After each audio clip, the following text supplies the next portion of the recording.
Welcome to the Pharmacy Leaders Podcast with your host, Tony Guerra. The Pharmacy Leaders Podcast is a member of the Pharmacy Podcast Network, with interviews and advice on building your professional network, brand, and a purposeful second income from students, residents, and innovative professionals. This is Jenna Beninga, and you're listening to the Pharmacy Leaders Podcast. Welcome to the Pharmacy Leaders Podcast. We're broadcasting from Des Moines Area Community College's Ankeny campus in Ankeny, Iowa, and I am your host, Tony Guerra. Contact me on Twitter at Tony_PharmD or check out YouTube videos on Tony PharmD. We've got now over 1,200 of them to help you with the top 200 or as you're starting to study for the NapLex. Today we have Jenna Beninga, who is a P4 at the University of Iowa. She is a past Division I athlete and an independent pharmacy employee, so we're going to talk to her a little bit about that. And she's interested in the continuity of care. Jenna, welcome to the Pharmacy Leaders Podcast. Thanks so much for having me today, Tony. The first question I usually ask is finding out about someone's leadership road, how they got to where they are. And I'm always curious what it is that makes someone discover pharmacy. So tell us a little bit about your leadership road and a little bit about Greenwood Pharmacy and even the pre-pharmacy, how that all started out. Yeah, so I grew up in a small town in northeastern Iowa, south of Waterloo, Hudson. And I knew really early on that I wanted to pursue pharmacy. I didn't know anyone in the profession per se, but I was really blessed with the opportunity to take 2 years of a careers class when I was in junior high. And it was really focused on taking assessment tests to kind of just get you more in tune to what your strengths were, what your interests were, and line those up with potential jobs that you could be interested in. And pharmacist was always number one for me. So for no other reason than to just kind of say, this is what I'm going to do when I grow up, I said, pharmacy is for me. And that's kind of how I based my classes in high school then, just taking as much math and science as I could. And you mentioned that I work at Greenwood. That didn't happen actually until I decided to go off to Iowa and start my pre-pharmacy classes. But that's really what solidified it for me, seeing the work in action, knowing that I was interested in it and I was enjoying my pre-pharmacy classes. So I did 2 years at the University of Iowa and then applied for pharmacy school and got in. But it's been kind of a whirlwind and really unique in the sense that not many people who go off to college actually major in what they thought they would, let alone have their junior high plan actually come to fruition.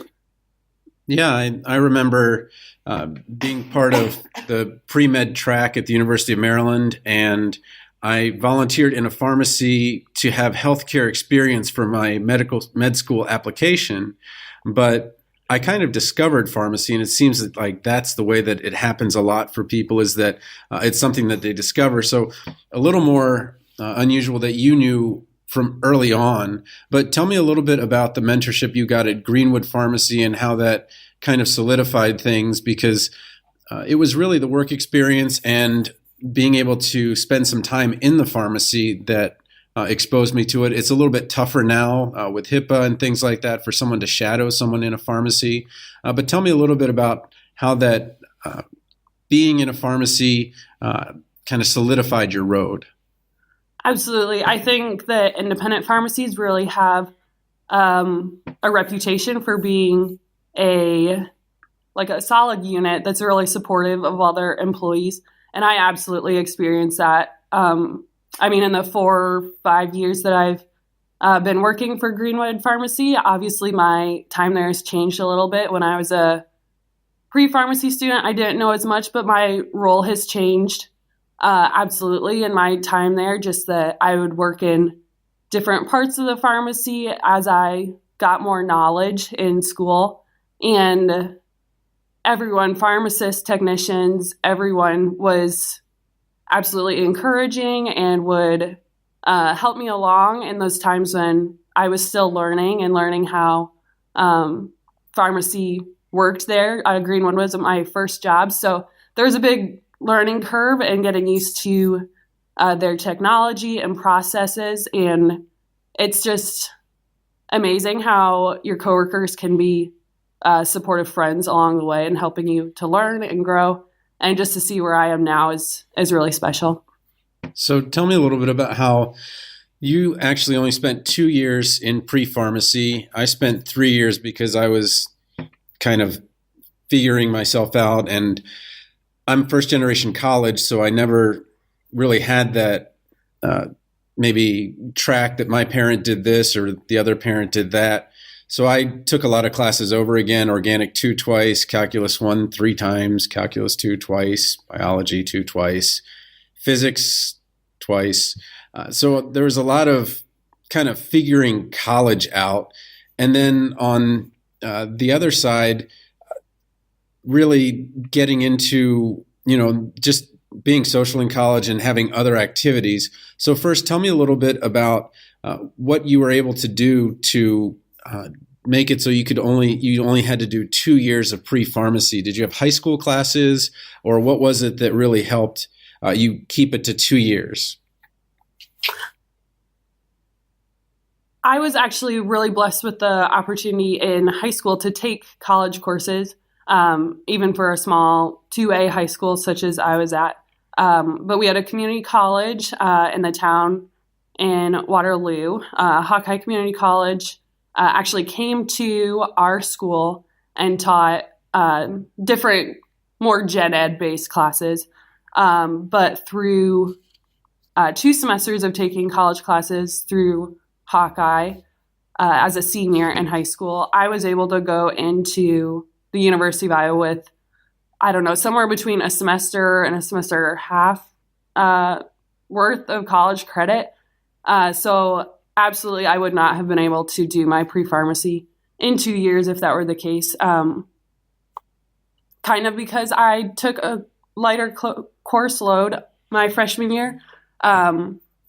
But also just because of all those credits and the gen ed classes that I had already met the criteria for going into college, that I didn't have to take them at the University of Iowa. But I can definitely sympathize with you that you didn't necessarily know what you were doing or at the beginning of your college career. I was the oldest in my family and the first to go to the University of Iowa. I actually grew up in a family of Iowa State fans. So I was kind of on my own in Iowa City, not knowing where to go and necessarily who to talk to for advice other than my advisor. So there was definitely a learning curve, figuring out how college courses worked. And it was just a different sort of experience, I guess. Now, when I got to pharmacy school, many of the students after their initial APPEs would tend to get hired on at local pharmacies. You're already working in a pharmacy. But then tell me a little bit about being a D1 athlete, because being an athlete is a job in itself.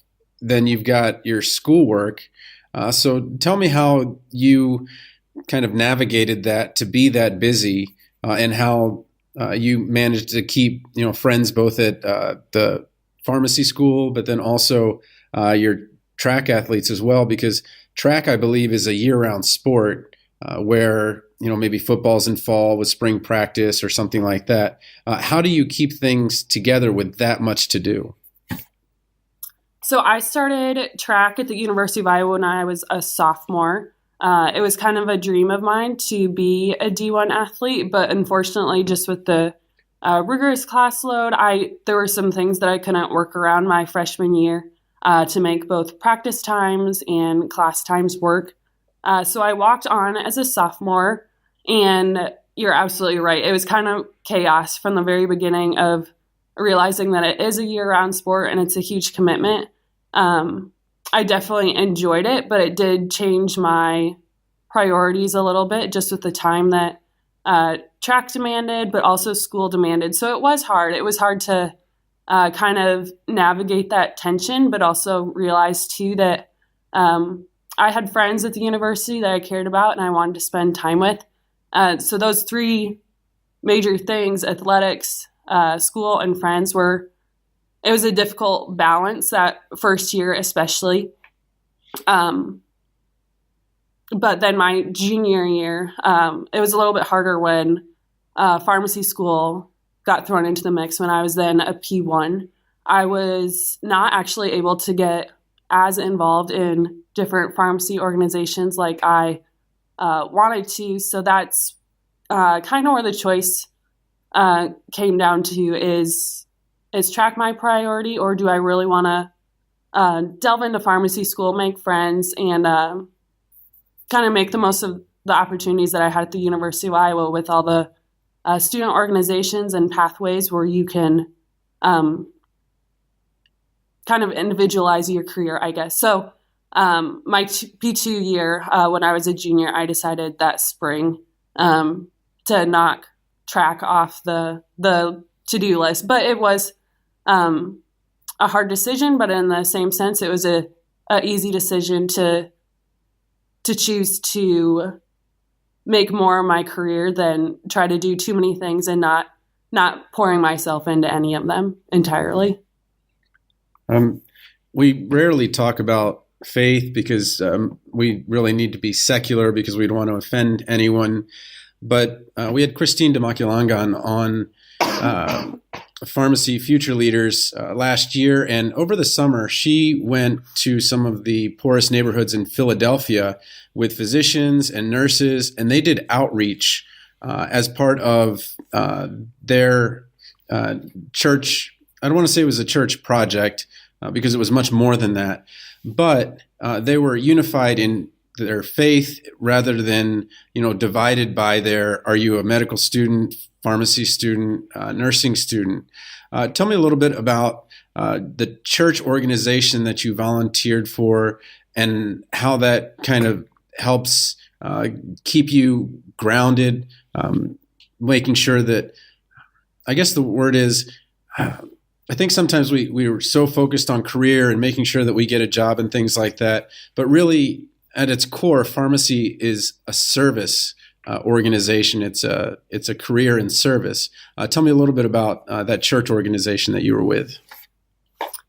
Yeah, so faith is something that my family has instilled into me all my life. So when I went off to college, going from a high school of 200, 300 students to a college of tens of thousands of students, I knew that was an obvious answer, something that I wanted to get involved in, and also a way to make the university smaller for me, because I needed those one-on-one connections, those smaller groups to get involved in, and to start to make Iowa City feel like home. So the church organization that I originally was involved in, it was called Crew, and that was the first organization that I joined. It was something that was promoted in my dorm, so I have absolutely met my closest friends through that first church organization that I was in. I was actually involved in a couple different ones. I was involved in one for athletes when I was on the track team, and then again, it kind of morphed into a different student organization through the church that I decided was my home church when I was away from home.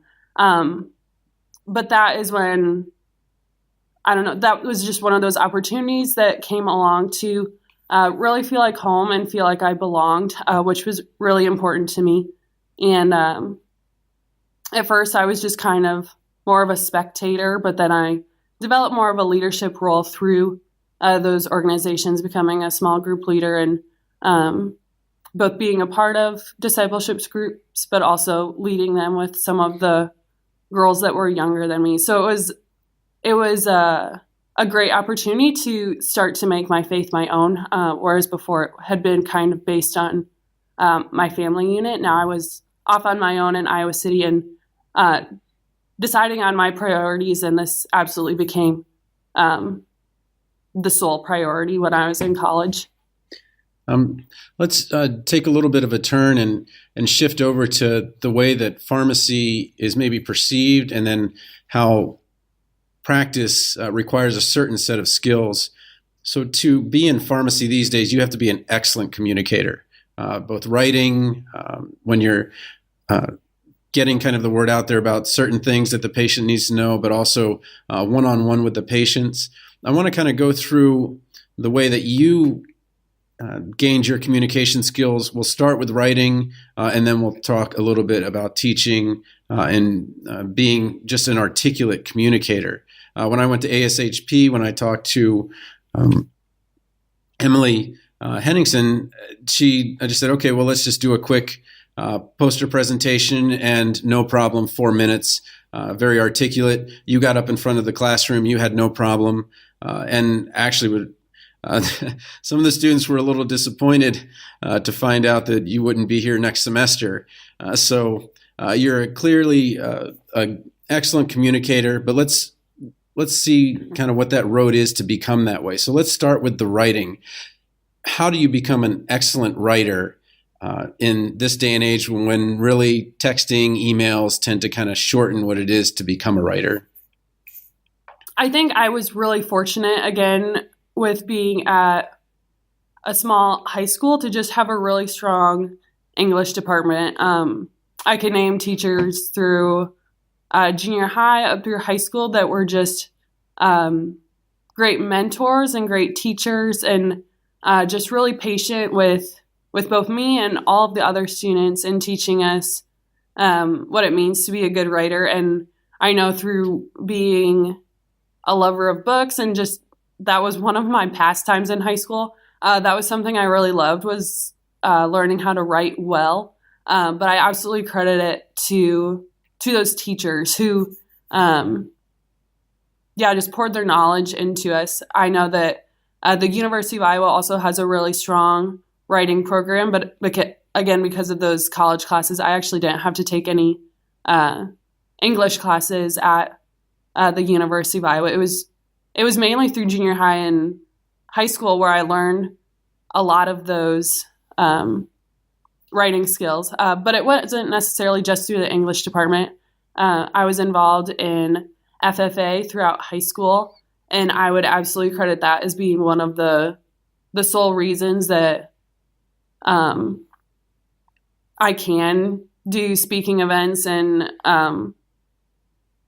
write and edit papers. I learned so much through FFA through doing different competitions that really strengthened my communication skills. I had some great mentors, both my FFA advisor and his wife. They were very, very patient and great teachers that really helped me along the way to become more independent in my speaking and writing skills. Let's skip to teaching. We had a couple of teaching opportunities on this APPE, or do you guys call them APPEs? APPEs. APPEs, okay. All right, so 3 different ways to call the same thing. So we kind of have 2 major opportunities here. One is in front of a smaller classroom, technician students, and then you get to teach to a little bit of a bigger classroom in terms of the pharmacology classroom. So if you were talking to someone who is maybe a little more introverted, what advice would you give them in terms of what you've learned here about talking one-on-one to students? So let's start with the pharm tech classroom, where we really had kind of a warm feeling, although they said they really wanted you back next semester. But tell me a little bit about what kind of advice you would give somebody their first time getting in front of a classroom. I guess with the pharmacy technician classes, it was really nice because with the number of students, it was easy to pick on people's names. Even from the first day, you were kind of running through all of them with me, which was really helpful. But knowing students by name really makes them feel part of the team, and it helps too then later on when you actually know them to call on them for answers and just know how to encourage them best. But absolutely, I would say the the best way to get in front of students and make them trust you is inviting them into the conversation. It's really hard to connect with students when you're just in front of them lecturing. It's more helpful for them to learn, and it's more enjoyable, I think, too, for you as an instructor to have that conversation across the room.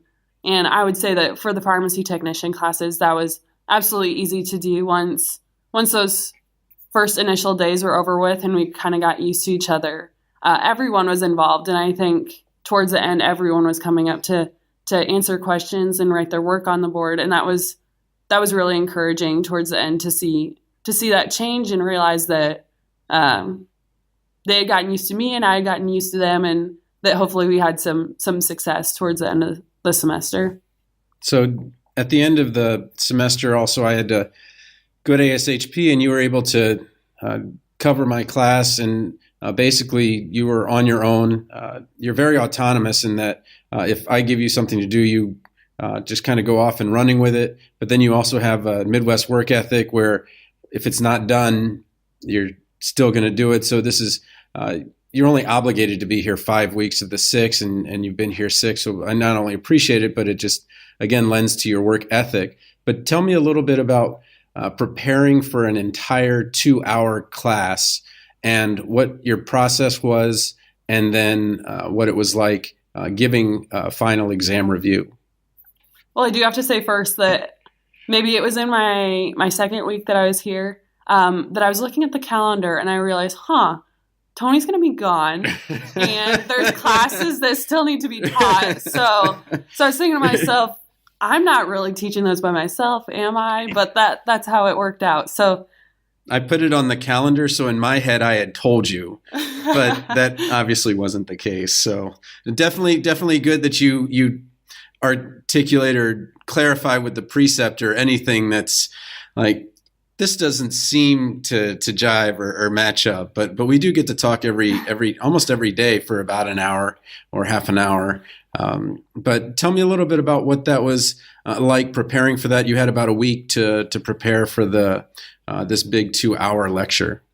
It was really great. I mean, the lecture that I taught was actually the review lecture prior to their final exam. So even though I wasn't necessarily here for the whole semester, I was going through the book that their lectures were over and kind of doing a brief overview of every chapter just to get them prepared and make them feel confident for the final exam the next week. And it was really helpful for me too, because as a P4 student, obviously I'm looking forward to doing the NapLex in the spring. So it was great to get that review too. So it was helpful for both of us. I guess my method in approaching the lecture was to give them the main points to kind of do a flyover of the semester, touching on the points that I know Tony was making in the classes prior. But really my goal was to make them feel as prepared as they could be, to have all the information that they needed to be successful on the final exam and finish off the semester. Tell me a little bit about the NapLex. I guess I don't really understand what the process is from the school's point of view. I'm just a really fast test taker, and standardized tests have saved me over and over again.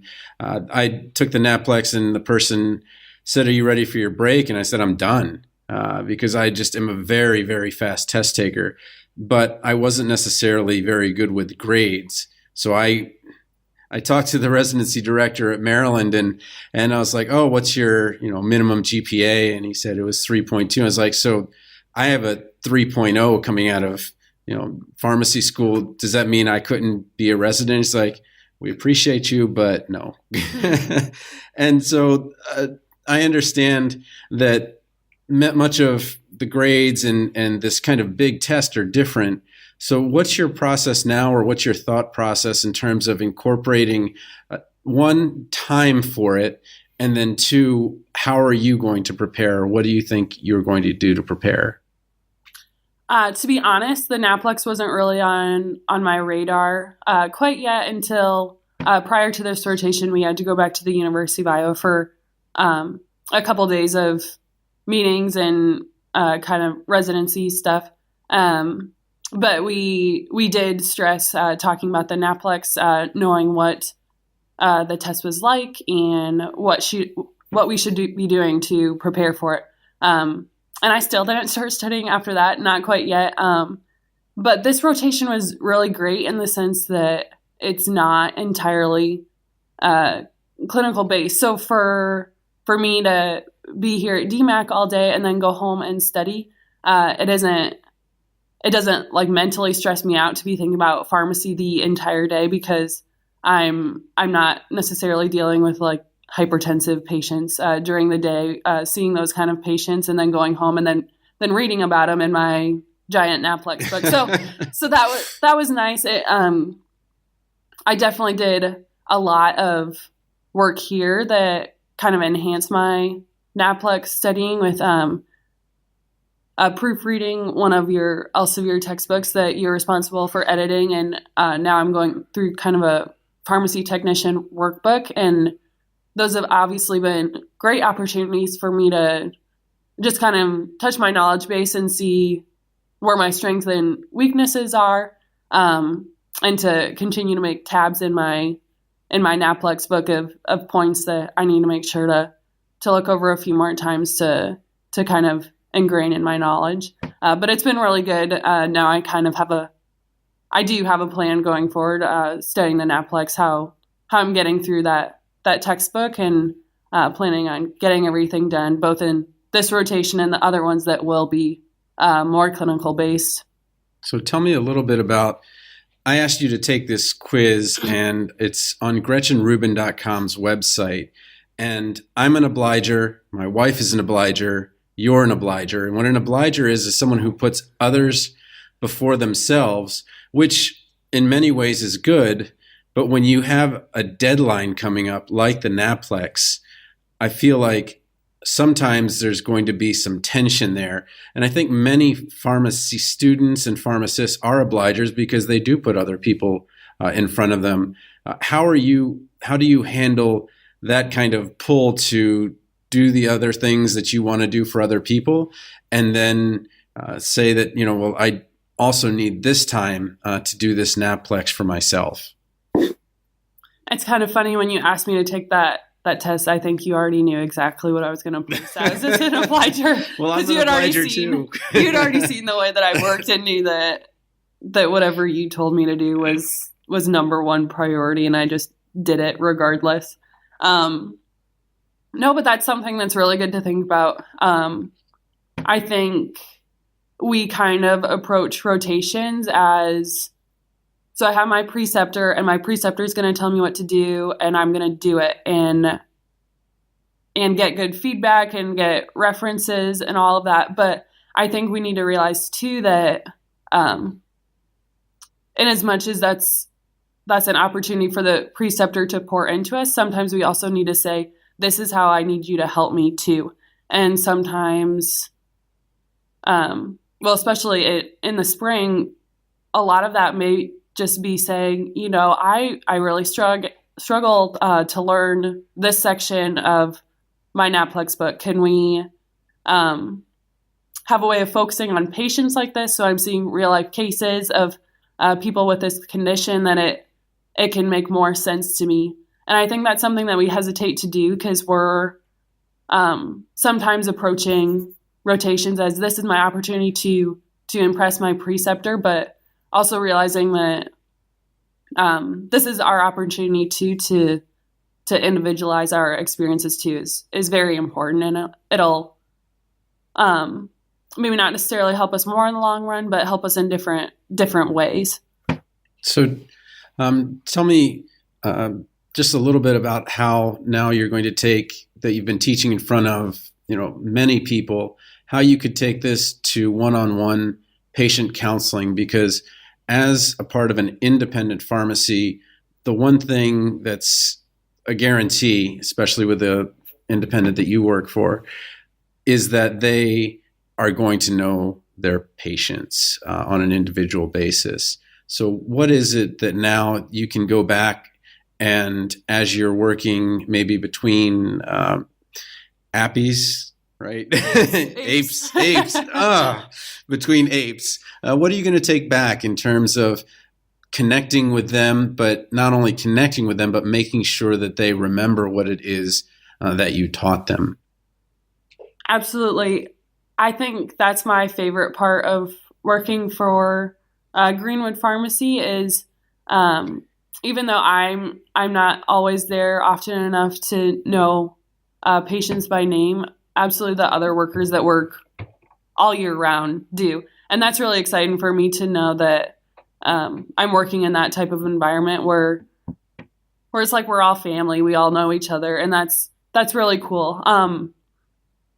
I think my opportunity at my APPE in Decorah at Donlin Health Mart Pharmacy was absolutely integral to just kind of seeing a different form of counseling in an independent pharmacy role, was just seeing how thorough they were in counseling and how friendly and genuine the pharmacist's role is in making sure that they understand instructions, and not necessarily just from a healthcare provider role, but as a role as honestly like a friend, as an approachable healthcare provider. I haven't necessarily gained that opportunity as much at Greenwood just because of my different roles in different areas of the pharmacy.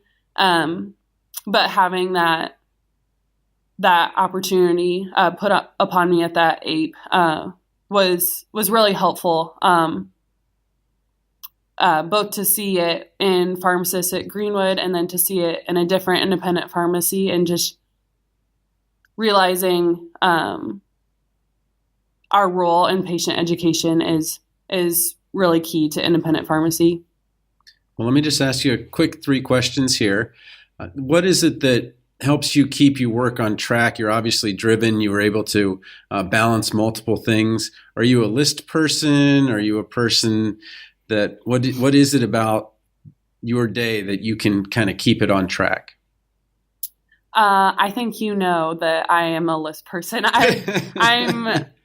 I'm organized. I need to make sure I get things done in a day, everything that I want to get accomplished. So I always kind of had a running to-do list that I kept beside me. And that's absolutely how I keep my day on track, how I keep focused and keep in tune with what are priorities for today, what are priorities by the end of the week. And that just helps keep me organized, keep me driven to get my tasks done in a timely manner. I can't believe tomorrow's the end of this 6 weeks. Like, it just started. Tell me a little bit about the best career advice you've ever received or given. I've thought about this a lot since you said that you were going to ask me this question, and I'm not sure necessarily that it's advice I've been given per se in words. I think it's more just seeing my parents in action. My mom has had varying roles since my brother and I have been growing up, but she's now back to being a nurse again at the school where I grew up going to. And my dad's a mail carrier, and just seeing their perspective and their respective jobs, that they're doing something that they love. I don't remember them ever saying, like, yes, you should do pharmacy. No, you shouldn't do pharmacy. This is the way that you should go. I think more the encouragement that they always gave by their own example was just to pursue something that you love and pursue something that inspires you. And I don't know, I guess just fulfills that role to help people. Obviously, my mom was kind of a motivator in the healthcare sense. Again, just by seeing her and seeing how much she loved doing that kind of role. But just seeing their attitudes, that they don't complain about their jobs, that they maybe not every day is great, but that overall they love what they do, and they love the way that they get to serve people is just really inspiring. And that's probably what guided me to end up in pharmacy and end up in something that I too enjoy.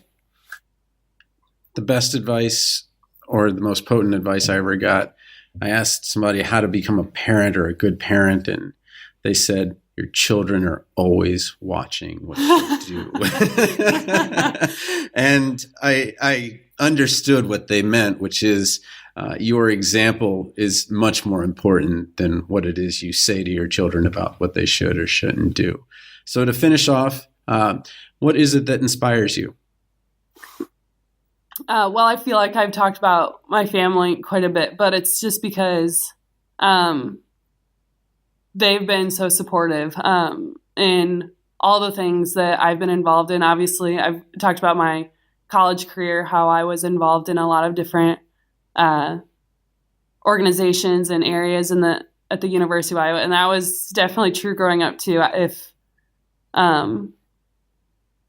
If my parents knew that I had an event going on that night, they'd make sure that they would be at it. I can probably name on one hand events that my parents weren't in attendance, whether it was something for sports or FFA or anything really. They were always supportive of me being involved and enjoying extracurricular activities,